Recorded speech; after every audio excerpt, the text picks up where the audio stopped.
On vous en parlait hier, 4 personnes ont été tuées, une autre est toujours portée disparue en Côte d'Ivoire. Un drame survenu lors d'une attaque dans un village du nord-ouest du pays, à la frontière avec le Burkina Faso.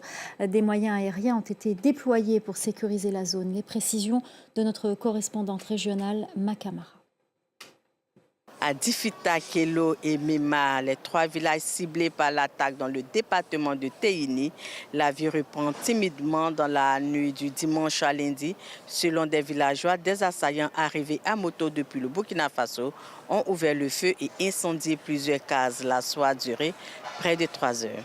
Des témoins avec qui nous avons pu nous entretenir ont affirmé que les agresseurs s'exprimaient en langue lobi, parlaient de part et d'autre de la frontière. Il y a quelques jours, 6 agents ivoiriens de la direction d'aide et d'assistance aux réfugiés et apatrides en mission dans la région avaient été enlevés par des hommes armés. En février dernier, 2 autres villages, Kalamondi et Moussokondi, du même département, avaient été la cible d'incursions. Si ces attaques n'avaient pas fait de victimes, les habitants affirment que ce sont des groupes armés qui occupent depuis cette date leur localité. L'armée ivoirienne a déployé des patrouilles pour sécuriser la zone et rassurer la population. Une enquête est en cours. Aucun groupe n'a pour le moment revendiqué l'attaque.